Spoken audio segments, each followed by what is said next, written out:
Hi there and welcome to this little video about using a grey card. My name is Melissa Newman and I'm going to show you how you can use a grey card to make sure that every single time you shoot you get perfect white balance.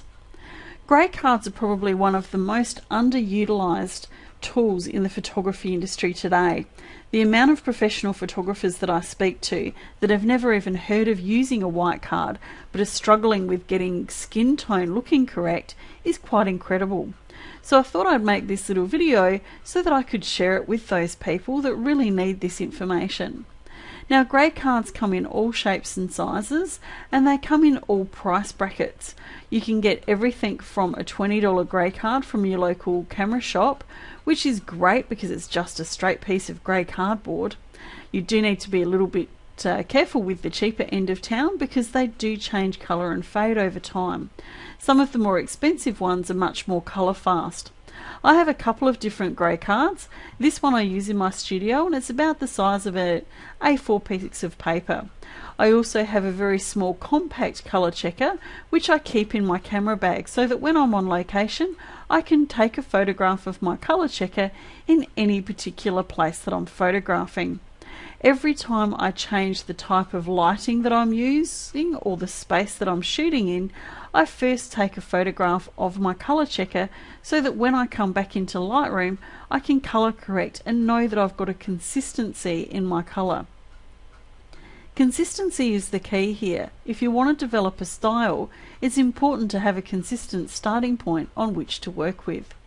So what I'm going to do here is just show you up close that this particular colour checker has got quite a lot of colour tone over the top of it. Now, I always make sure that when I'm using a colour checker that I choose a type of white balance, and it's a bit irrelevant which one. As long as you're not on auto white balance, you can then have a consistency across your images which you can correct in just a few clicks. You can see here on the white square, or that should be a white square of the colour checker, that it's got quite a yellowy green sort of tone to it.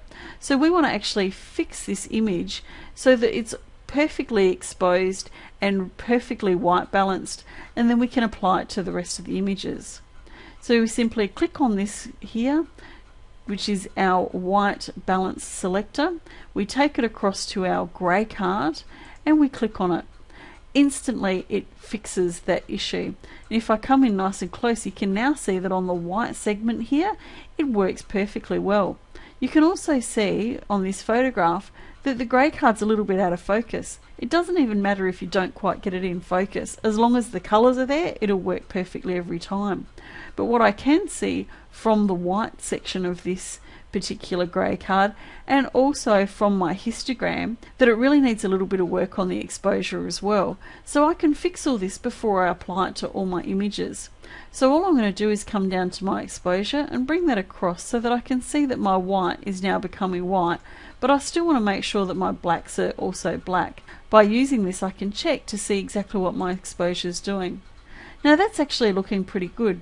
So once I'm happy with my exposure, I'm just going to bring it down just a tad because I want this so that it's a little bit darker. I can then take this and choose all of my other images within Lightroom and sync it across the lot. Make sure that I check all and then hit synchronize.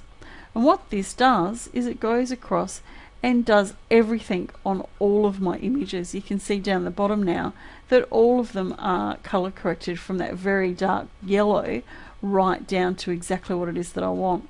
Now I might find that once I've had a look at the images that the images might still not be perfect, but it gives me a chance to have a starting point that's consistent across the lot. So I can then start to play around with exposure, contrast, colors, color temperature. And with this particular one, being a baby, I want to warm it up just a little bit, not too much, but just a little bit. And maybe that exposure does need to come up a little bit more as well. But it does give me the option then to actually fix these problems.